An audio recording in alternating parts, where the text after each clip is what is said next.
चिरागों से डरने वाले कभी रोशनी में नहाए हुए हैं। तो जी मेरा नाम कौशलेश है। अभी आप लोगों का भोजन होगा मेरे जाने के बाद, तो भूख भी लग रही होगी और बहुत देर से बौद्धिक चल भी रहा है, सब सुन भी रहे हैं। अब मुझे लग नहीं रहा कायदे से कुछ कहने को बचा भी है, पर फिर दद्दा ने बुला दिया है, यहाँ चढ़ा भी दिया है और परिचय भी ऐसा दे दिया है, तो मैं प्रयास करूंगा कम समय में सेवा समाप्त करूं। डॉक्टर रत्नू है, उनसे पहले सरदार जी ने जो बोला, एक जने ने वाय बताया, एक जने ने हाउ बताया, वट अब सब जान ही रहे हैं।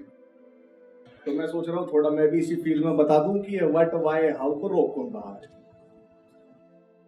फॉर एग्जाम्पल, हल्द्वानी में हुआ, एक कांग्रेस की निगम पार्षद थी, उनने वोट के लिए भाईजान बसा दिए। उसके बाद सरकारें बदलती रही, साल भर पहले उन्हें हटाने का नोटिस आ गया। तो दिल्ली में एक बहुत बड़ा कोठा है, उसे सुप्रीम कोठा नाम से जाना जाता है।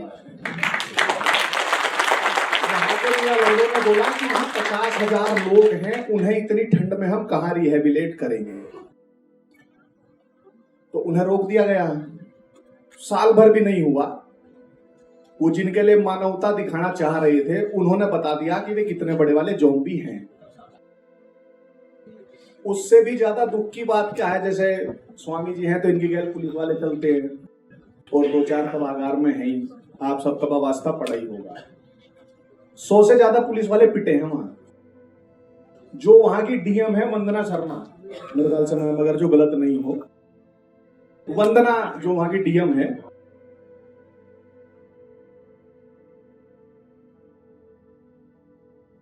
जो वहां की डीएम है, जो भी वहां की अधिकारी हैं, जिला अधिकारी, उनका मैं बयान सुन रहा था, उन्होंने सारा तो बता दिया। लास्ट में कहती है इस घटना का कोई कम्युनल एंगल नहीं है। अब वो यूपीएससी करके आई है, इससे हार्ड तो परीक्षा होती नहीं है। इसी बात की ज्यादा ऐंठ है भारत देश के ब्यूरोक्रेटों में कि आई एम यूपीएससी क्वालिफाइड। अब उनका स्तर कितना ऊंचा है कि उन्हें हल्द्वानी में कम्युनल एंगल नहीं दिख रहा। तो फिर तो मुझे लग रहा कि कार सेवा यूपीएससी भी मांग रही है।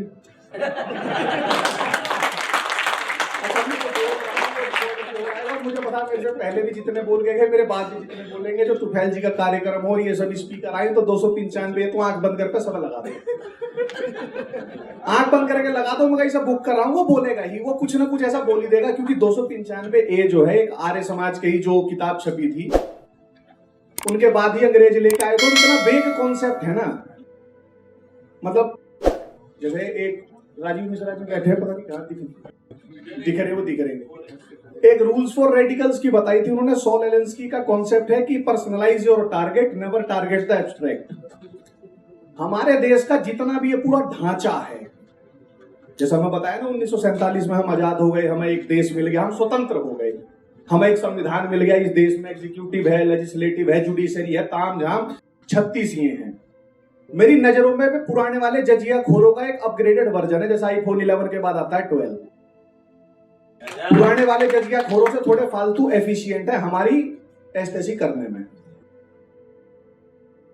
इससे फालतू कुछ है नहीं।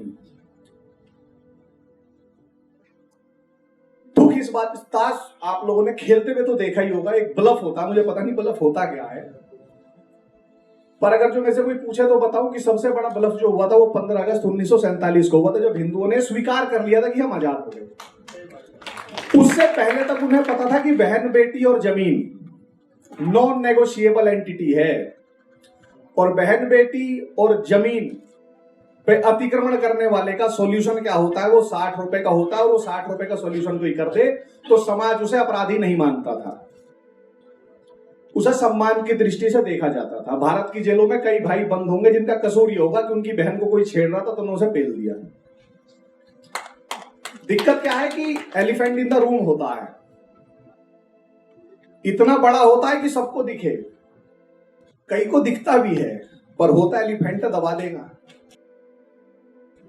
नहीं, आप ये मुझे बताएं, आप सब लोग टैक्स देखते हैं, डॉक्टर रत्नू बात करते हैं 30% टैक्स स्लैब वाले, जिस एरिया में ये है, यहाँ तो मुझे लग रहा है जितनों के घर होंगे सब 30% टैक्स स्लैब से ऊपर वाले ही होंगे। ग्रेटर कैलाश भाई, यहाँ जो एलीट तबका है, जो जीभ टेढ़ी करके इंग्लिश बोलता है टेढ़ी करके इंग्लिश बोलता है, और सरदार रवि रंजन सिंह जैसे जो सरदार जी हो गए, चाहे मुझ जैसे जो हो गए, you know, these are filthy crowds, village people, ये कहते हैं, है ना। आप सब, चलिए एक सिस्टम बताता हूँ बहुत सरलता से। ऐसा मानता हूँ कि छठी क्लास का बच्चा बैठा मेरे सामने, आप सब ने कमाई करी जी, 1 तारीख से 30 तारीख घिसी जी, जाकर वो पंचिंग करा, जब से मोदी जी आ गए और टाइट हो गया है, निहाबड़े लग जाएगा, 1 मिनट लेट हुआ, कमा के लेके आए, 1 नंबर में काम कर रहे हो, 2 नंबर में कर रहे हो, जो भी 30% टैक्स दे दिया राज्य को। क्यों दे दिया? कि ये ढांचा बनाया जाएगा जिस ढांचे का काम होगा कि रूल ऑफ लॉ मेंटेन रहेगा। आजकल हमारे देश में इलीगल एंक्रोचमेंट की बहुत बातें चल रही हैं। मुझे आप ये बताएं कि पूरे देश में जमीन जो है वो डीएम साहब के अंडर आती है, कलेक्टर होते हैं। जितने अवैध अतिक्रमण है वो किसी न किसी जमीन पर, हवा में तो हो नहीं गया कुदरती स्टाइल में कि हवा में लहरा रहे हैं। जिस दिन उस जमीन पे वो इलीगल एंक्रोचमेंट हो रहा था, वहां बीट अफसर कहां था?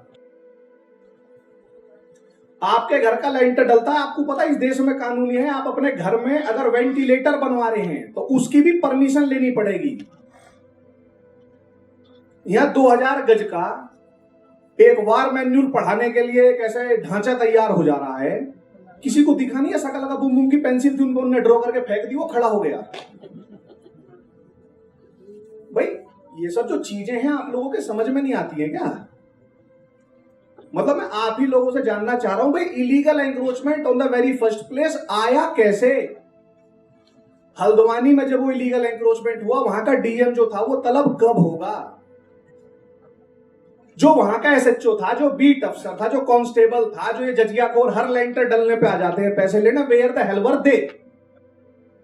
Who the hell will ask this question? और इतना इलीगल एंक्रोचमेंट हो जा रहा है कि राष्ट्रपति भवन के बहुत 1 किलोमीटर के दायरे में, मैं आपको दिखा दूंगा, कोई ना कोई मजार बनी हुई। इंडिया गेट है ना, पूरा सेंट्रल विस्टा बन रहा है। इंडिया गेट से राष्ट्रपति भवन को जो सड़क जोड़ती है, जिसे जनपद कहते थे मोदी जी ने, जिसका नाम कर्तव्य पथ रखा, उसके बगल में एक मस्जिद है। नेशनल आर्काइव्स ऑफ इंडिया की भी रिशिफ्टिंग की बात चल रही थी मेरे ख्याल से, और उसमें इतने आर्टिफैक्ट्स और इतनी सारी चीजें पड़ी है कि मुझे पता उसमें आधी तहस नहस हो जाएंगी। मुझे इतना भरोसा है यहाँ की ब्यूरोक्रेसी पे कि इतने इनएफिशिएंट ये हैं। सब हटेगा पर वो नहीं हटेगी। एयरफोर्स हेडक्वार्टर के सामने गोल चक्कर पे है, ऑल इंडिया इमाम ऑर्गेनाइजेशन है ना, उसका जो ऑफिस है वो मंडी हाउस भारतीय विद्या भवन के सामने बना हुआ है, वहीं आपकी सेना है। ऑल इंडिया इमाम ऑर्गेनाइजेशन गोल चक्कर पे है दिल्ली में, लटियंस दिल्ली, जहां सारे लुटेरे रहते हैं। मैं कह रहा हूं कह रहे छोड़ो गांव वालों को, तो तुमने मरने के लिए कब का छोड़ दिया था, तुम खुद का तो इलाज कर लो भाई। भारतीय विद्या भवन से कितनी दूर है मोदी जी का घर? कितनी दूर है नॉर्थ ब्लॉक, साउथ ब्लॉक? ये जितने भी जजिया खोरों के अपर वर्जन है जी, मैं यहाँ का चीफ सेक्रेटरी, मैं वहां का चीफ सेक्रेटरी, ये सारे वहीं तो रहते हैं, तिलक लेन नरिस वाली साइड में। तो आप सोचें कि ये हमारा रूलिंग एलीट है। गांव में नहीं हो रहा है, जैसे भेंट द्वारका का हम लोगों ने सुना था, दिल्ली में हो रहा है, वहां ग्रेटर कैलाश में हो रहा है। संजय वन है, इतना बड़ा पार्क है, 12-14 मजार हो गई हैं। कैसे भाई? फिर आप टैक्स क्यों दे रहे हो? आप ये सवाल कब पूछेंगे? पूछना पड़ेगा ना आप लोगों को कभी ना कभी तो भाई, क्योंकि समस्या की जड़ पे तो आओ। क्योंकि जो हम 30% टैक्स दे रहे हैं, अगर ये स्टेट इतना इनएफिशिएंट है कि हमारी बहन बेटी को बचाना छोड़ो, जमीन पे इलीगल एंक्रोचमेंट करवा ले रहा है अपने डिफेंस क्वार्टर के सामने, तो उससे ठीक भाई हम उन्हें देंगे जो हमें बचा सकेंगे। 30% में 3% ही टैक्स देंगे, यति जी भी खुश हो जाएंगे, तुफैल जी भी हो गए, डॉक्टर इनकी रत्नों की मौज आ जाएगी। अच्छा लगता है क्या कि ये बुढ़े हमारे जितने भी 60-65 साल के हो रहे हैं 100 रुपए मांगे आपसे? भाई अगर जो तुफैल जी हैं भाई, 3000 किले थे पूरे भारत में, 1 किला इनका था। अब हमने इन्हें क्या काम दे दिया? आओ जी 100 रुपए की भीख मांगो, यही तो काम दे दिया है। वो तो चलो भला हो इनका कि जो ये मांग ले रहे हैं।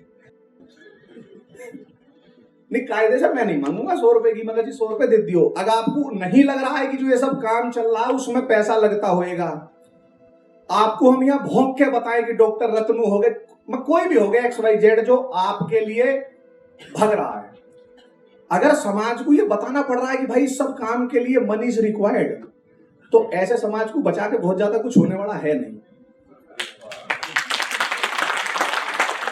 कोई फायदा भी नहीं बचाने का।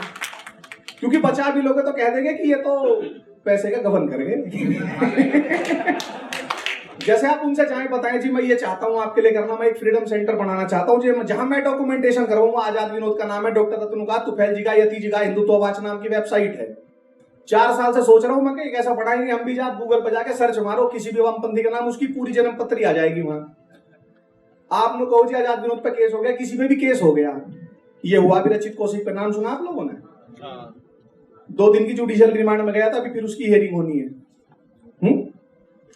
रचित कौशिक के पास किसने वकील भेजा है? रचित कौशिक कहां है किसी को पता भी है? यूट्यूब पे वीडियो देख लीजिए, हमने तो एहसान कर दिया आप पे।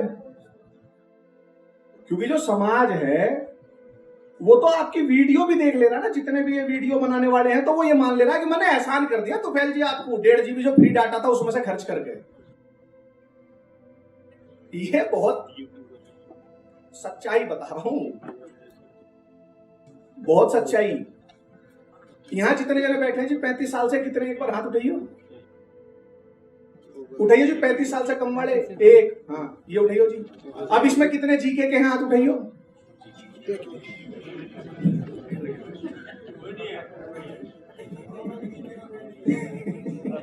तो पहले ये जो बीएम मुंजाल जी थे ना, ये नहीं चले गए। ये इतना बड़ा भवन छूट गया, आप ये सोचो। क्योंकि जीके में ना आपको कुछ नहीं तो मैं 100 फैमिली दिखा दूंगा जो पार्टीशन विक्टिम है। मतलब मैं तो 100 बेयर मिनिमम कह रहा हूं, 100 दिखा दूंगा। मेरी फैमिली में भी किसी की इतनी हिम्मत नहीं है कि मेरी बहन बेटी को उठा दे। वो जब ही कर पाएगा जब हमारे खानदान में कोई पुरुष जिंदा ही नहीं बचेगा। तो हमें तो फिर भी चांस है। मैं तो उनसे सवाल पूछ रहा हूं जिन्होंने सब कुछ झेला था, जिन्होंने सब कुछ झेला था। अब मैं आप लोगों को कुछ चीजें बताता हूं, फिर लंच होएगा, है ना। कोई बोल रहा तो बता देना, मैं वहीं रुक जाऊंगा। राम जी का मंदिर बन गया, मैं दर्शन भी कर आया। एक इस देश में ना जैसे बहुत नाम लिए गए, मैं एक नाम लेता हूं, दूसरे का नाम लेने लायक तो मैं हुआ भी नहीं, मतलब खैर ऐसे। एक सीताराम गोयल हुए, उनका नाम यहां कितनों ने सुना? एक बार हाथ उठाएंगे, नीचे कर लीजिए। कितनों ने उनकी किताब पढ़ी है? एक बार हाथ उठाएंगे। कितनों ने उनसे व्यक्तिगत उनकी मुलाकात हुई है? वे हाथ उठाएंगे। तो सीताराम जी गोयल और राम स्वरूप जी का जो शरीर शांत हुआ वो मेरे ख्याल से 2003-5 या 5-7 ऐसे में हुआ। उस टाइम में 7 साल का था, अगर 17 का होता ना तो उनके पांव छोड़ता नहीं। यहां आप में से जितने बैठे हैं 50 साल से ऊपर के ही हैं, 80%। आप लोगों ने भी जो नाम सुना है ना उनका 2014 के बाद का सुना है। यहां उनके भतीजे बैठे हैं, Harish. Voice of India publication है, 2/18 दरियागंज में उनकी ऑफिस है। वहां से ना कम से कम उनका पूरा कलेक्टेड वर्क्स लाके जरूर पढ़ लेना। तुफैल जी को, अमरिंदर रत्न को पैसे देना या मत देना, और नहीं भी पढ़ना तो भी लाके रख लेना। क्योंकि आज की डेट में आपको जितने जने दिख रहे होंगे, जितने जने बोल रहा हूं, जितने जने सोशल मीडिया पे जो लिख रहे हैं, पढ़ रहे हैं, बोल रहे हैं, उनसे इतनी कह दो तुम्हें मां कसम है सीताराम गोयल का लिखा कुछ नहीं बोलोगे। फिर वो बोलेंगे क्या?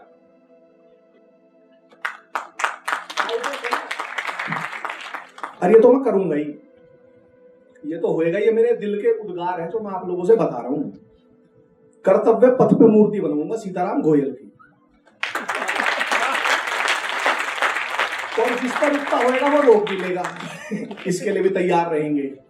मार्टिन लूथर, जो मैं बता रहा था कि वाई में जो स्टॉपेज, तो एक तो मैंने आप लोगों को बता दी, पूरा सिस्टम ही जो है वो सड़ा हुआ है और आप इसे चेंज नहीं कर सकते। ये आपका भ्रम है,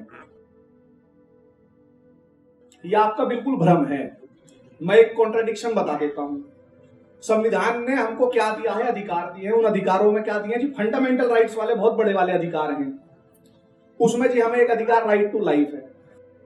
उसी फंडामेंटल में राइट टू रिलीजन को प्रीच प्रोफेस करने का है, तो वो एक और कौम को दे दिया है।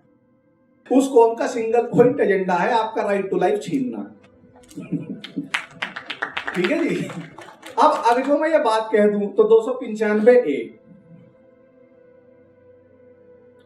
अगर जो मैं ये बात कह दूं तो 295A, हेट स्पीच हो जाएगी। तो बहुत ज्यादा उम्मीद है नहीं इस चीज। अब तक ये हुआ क्यों नहीं है? जितने भी प्रयास हो रहे हैं, खैर प्रयास अब तो बहुत हो रहे हैं। पहले के जमाने में, जिस जमाने में सीताराम जी गोयल लिखते थे, मेरे ख्याल से उनके बारे में 2-3 तो उनके वारंट निकले हैं।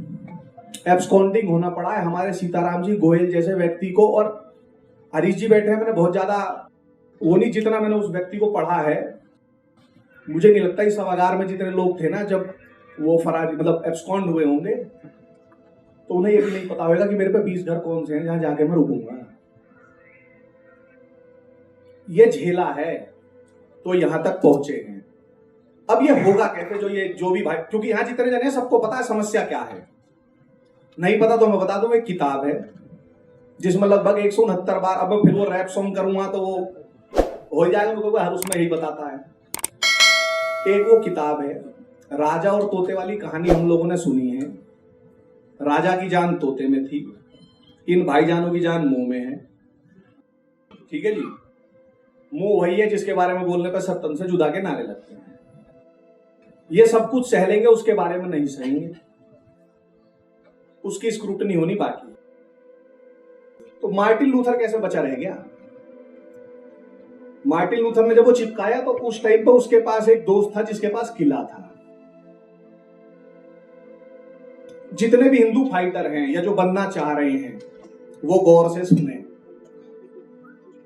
अनटिल एंड अनलेस आपके पास एक ऐसा किला है जहां ना भाईजान पहुंच सके, नहीं जहां जजिया कोर पहुंच सके, तब तक हम बत्तख की तरह पैर मार तो सकते हैं, पर बाज वाली उड़ान नहीं हो पाएगी। ये तो करना पड़ेगा, क्योंकि मुझे नहीं लग रहा है, आप सब लोग बता दीजिएगा, मैं अपनी बात जो समाप्त कर दूंगा 5 मिनट में। तो फैल जी बोल रहे हैं मुझे, ऐसा कोई भी इस देश में हिंदू एक्टिविस्ट, ऐसा कोई भी हिंदू वॉरियर नहीं है